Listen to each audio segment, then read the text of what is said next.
Dober dan, dobrodošli nazaj na mojem kanalu. Danes imam pa za vas pripravljeno eno temo, ko mislim, da bo zanimala večina ljudi. In sicer, katero število obrokov na dan je optimalno za hujšanje.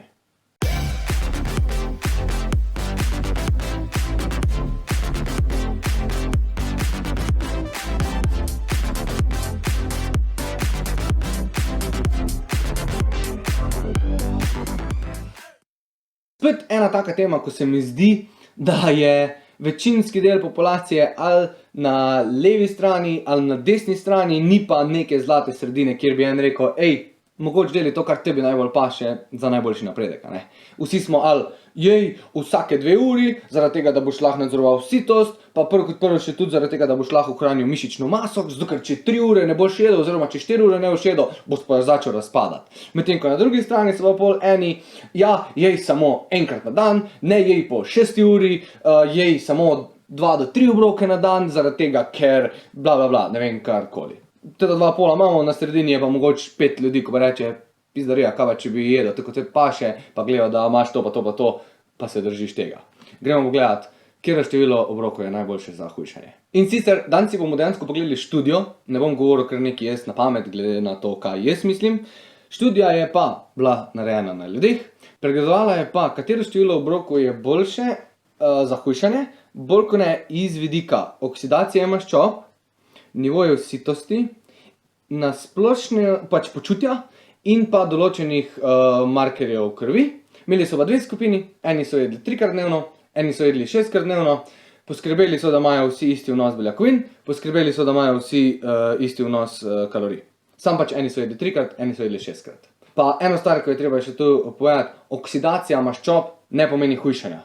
Oksidacija maščob pomeni samo, da telo kuri maščobe za proizvodnjo energije. Hujšanje pa boš pa naredil s tem, ko boš imel kalorijski deficit, zaradi tega, ker ti imaš oksidacijo maščob, pa nalaganje maščob. In spet, to se dogaja vsak dan, skozi, malo se nalaga, malo se porablja, malo se nalaga, malo se porablja. In zdaj pač ti moraš manj naložiti, ko je oksidiraš.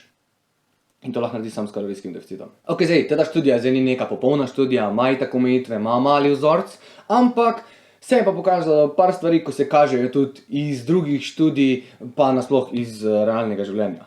Imeli so 7 moških, 8 žensk, BMI je bil pa manjši od 25 in so naredili navzkrižno randomirano študijo. Pa tako sem prej rekel, obe 2 skupini sta imeli isto količino beljakovin, pač glede na telesno težo. Visok vnos beljakovin, pa mislim, da sem prej rekel, da so imeli deficit, kar pa ni res, imeli so kalorijski vnos za vzdrževanje telesne teže. Vseh 15 posameznikov. Zdaj pa en velik plus študije je pa, da je bil glede na to, kar so pregledovali, se pravi hujšanje oziroma hujšanje, kaj se dogaja s telesno težo, kaj se dogaja s počutjem in kaj se dogaja z oksidacijo maščob, tako smo prej omenili, pa določeni krvni markerji. Uporabljali so zlati standard, in sicer reče se mu whole room calorimetry, oziroma soba, v kateri pač meriš kalorimetrijo. Kako bi to po slovensko prevedel. To je dejansko zlati standard, zaradi tega, ker posameznik je cel dan v sobi in skozi lahko nadzoruješ, kaj je, kaj dela, koliko dela, kaj se dogaja z njegovim telesom. V glavnem, nadzor imaš, dejansko si tako miška v sobici in lahko vse preverjaš. Tako da, tudi če je bilo manj ljudi, je pa bila metodika samega zbiranja podatkov zelo, zelo močna oziroma zlati standard. So pa tako naredili, da so prve 4 dni so merili nasploh njihov metabolizem, pa vse markerje, ko so jih merili prej, vmes pa potem.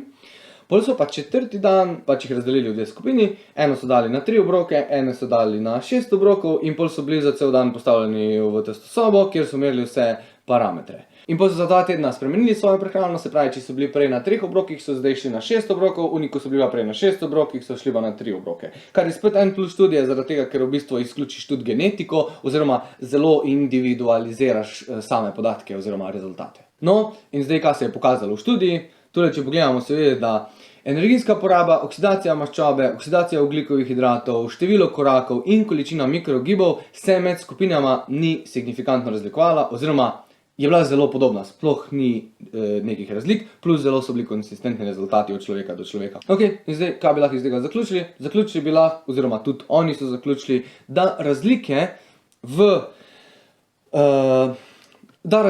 metabolizmu med skupino, ki je jedla 3 obroke, oziroma takrat, ko so jedli 6 obrokov, ni bilo prav nobene.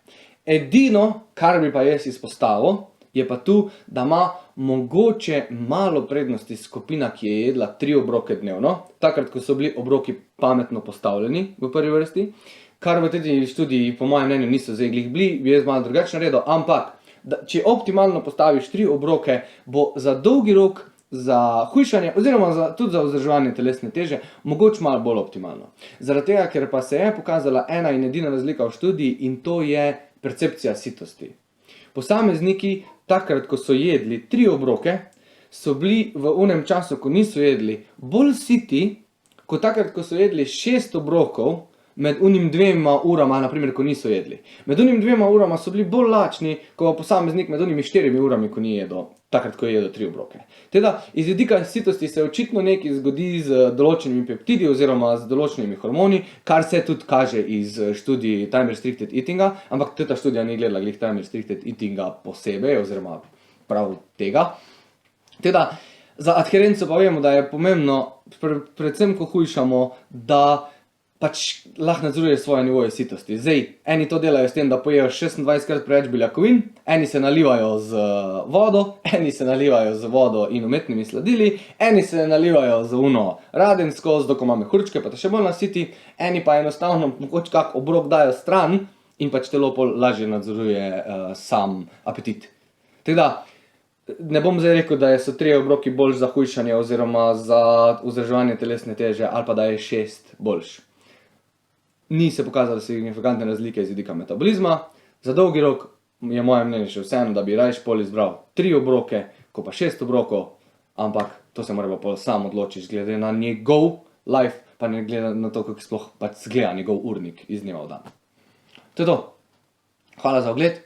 Če te kaj več zanima, pošli DM ali pa napiši v komentar, ali pa imam priložen tudi mail, kjer se lahko menimo za kako svetovanje, če imaš kaj težave. To je to. Se vidimo v naslednjem videu. Ajde.